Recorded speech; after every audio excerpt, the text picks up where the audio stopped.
ବାଲ୍ମୀକି ନାୟକଙ୍କର ଲିଖିତ ପ୍ରସଙ୍ଗ 7/12ର ଗୋଲୋକ ଧନ୍ଦା।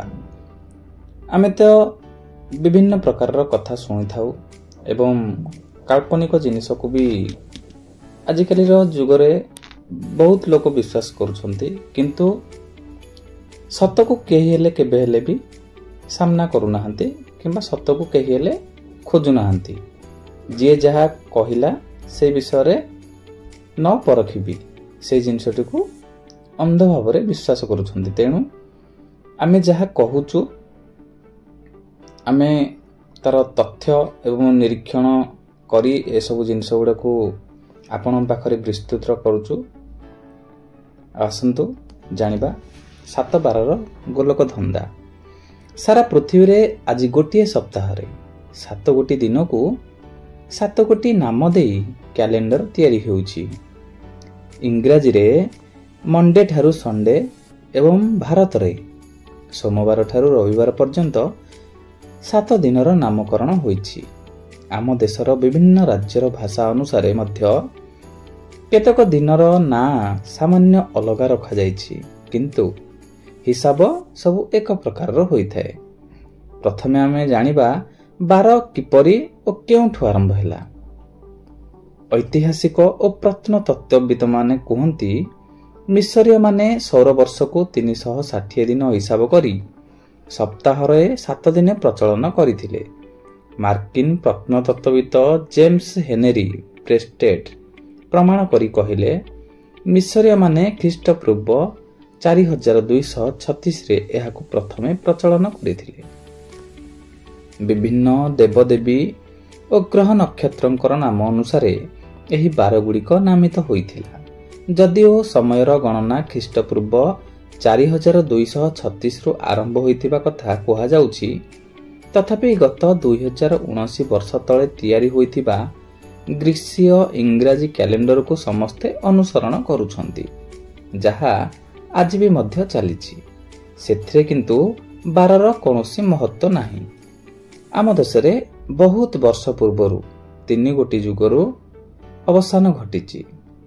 ଗୋଟିଏ ହେଲା ସତ୍ୟଯୁଗ ଏବଂ ତ୍ରେତୟା ଓ ଦ୍ୱାପର ଯୁଗ।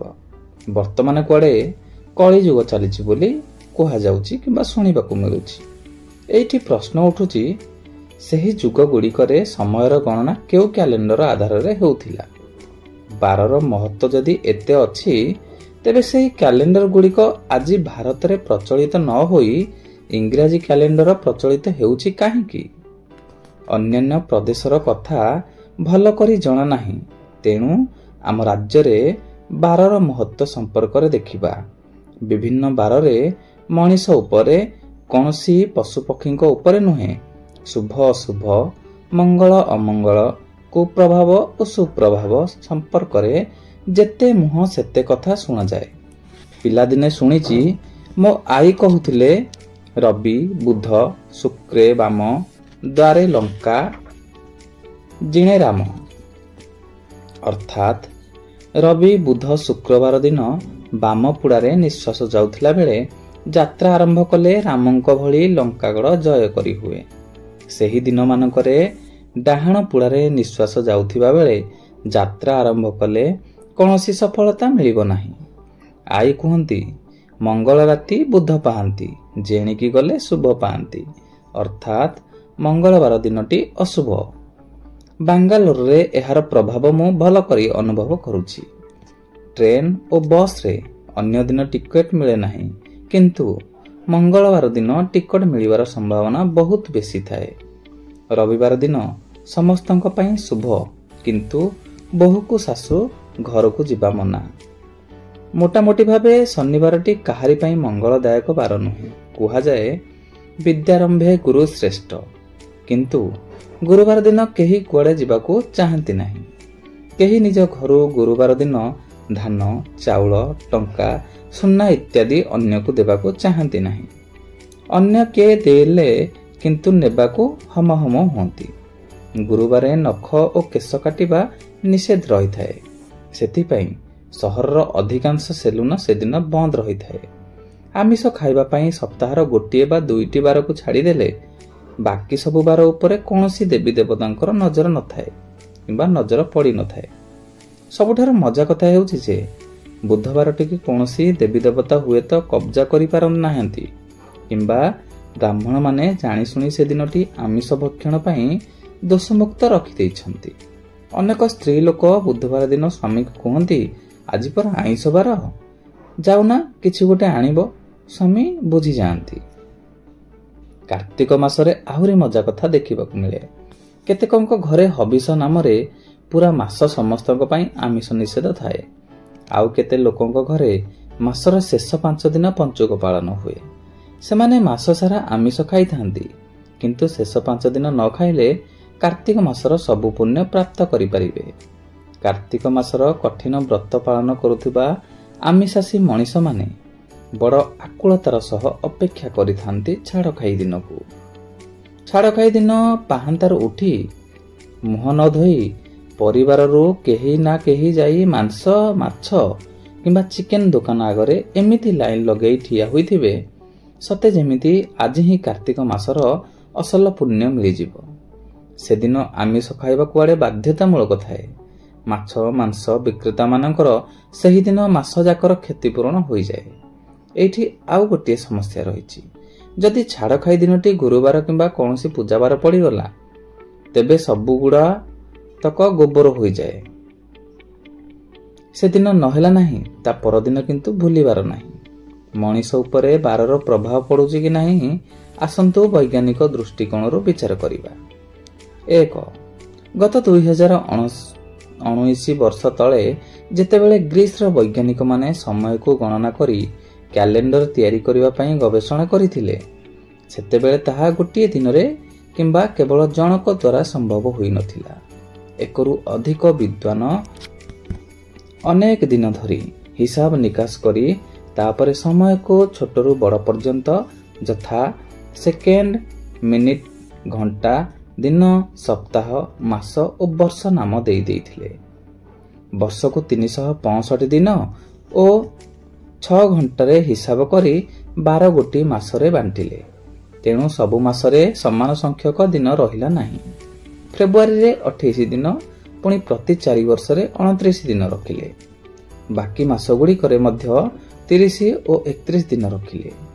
କ୍ୟାଲେଣ୍ଡରରେ ତାରିଖ ସିନା ବଦଳିଲା, କିନ୍ତୁ ବାରଗୁଡ଼ିକର ନାମ କ୍ରମାଗତ ଭାବେ ସେଇଆ ହିଁ ରହିଲା। ସବୁକିଛି ଠିକ୍ ବୋଲି ସମସ୍ତେ ମାନିବା ପରେ ଦିନେ ବସି ଏହି କ୍ୟାଲେଣ୍ଡରକୁ ଲାଗୁ କଲେ। ସେ ଦିନ ହେଲା 1/1/2001, ଅର୍ଥାତ୍ ମାସର ପ୍ରଥମ ଦିନ, ବର୍ଷର ପ୍ରଥମ ମାସ ଓ ପ୍ରଥମ ବର୍ଷ। ସେହିଦିନ ପୁଣି ସପ୍ତାହର ପ୍ରଥମ ବାର ମଣ୍ଡେ ବା ସୋମବାର ଆରମ୍ଭ ହେଲା। ଦ୍ୱିତୀୟ ଦିନ ହେଲା 2/1/1। ତାରିଖ ବଦଳିଲା ଏବଂ ତା ସହିତ ବାର ମଧ୍ୟ ବଦଳି ହେଲା ଟ୍ୟୁଜଡେ ବା ମଙ୍ଗଳବାର। ଏଇଠି ଅଛି ବାର ସମ୍ପର୍କରେ ବିଚାର ଯୋଗ୍ୟର ତଥ୍ୟ। ବିଦ୍ୱାନମାନେ ଯଦି ସେହି ଦିନ ବଦଳରେ 2 ଦିନ ପୂର୍ବରୁ କ୍ୟାଲେଣ୍ଡର ଲାଗୁ କରିଥାନ୍ତେ, ତେବେ ବାକି ସବୁ ତ ଠିକ୍ ହୋଇଥାନ୍ତା, କିନ୍ତୁ ଆଜିର ବାରଟି 2 ଦିନ ପଛୁଆ ବାର ହୋଇଥାନ୍ତା। ଯଦି ସେମାନେ 2 ଦିନ ପରେ ଲାଗୁ କରିଥାନ୍ତେ, ତେବେ ଆଜିର ବାର 2 ଦିନ ଆଗୁଆ ବାର ହୋଇଥାନ୍ତା। ତେଣୁ ବାରଗୁଡ଼ିକର ନାମ ଯଦିଓ ଦେବତାଙ୍କର, କିନ୍ତୁ ତାଙ୍କର ପ୍ରଭାବ ସେହି ବାର ଉପରେ କିଛି ନାହିଁ। 2. ଧରନ୍ତୁ ଦିନେ ଦୁନିଆର ସମସ୍ତେ ସେଦିନର ବାର କ'ଣ ଭୁଲିଯିବେ। ସେଦିନର ବାରର ନାମ ଜାଣିବା ପାଇଁ ବୈଜ୍ଞାନିକ ଜ୍ଞାନ ଓ ଯନ୍ତ୍ରପାତି ବ୍ୟବହାର କରି ଆକାଶର ଗ୍ରହ ନକ୍ଷତ୍ର ଗୁଡ଼ିକୁ ଗଣନା କରି ବାରର ନାମ ଜାଣିପାରିବେ କି? ନାହିଁ, କାରଣ ବାରର ନାମ ମଣିଷମାନେ ହିଁ ଗ୍ରହ ନକ୍ଷତ୍ର ଓ ଦେବତାଙ୍କ ନାମରେ ନାମିତ କରିଛନ୍ତି।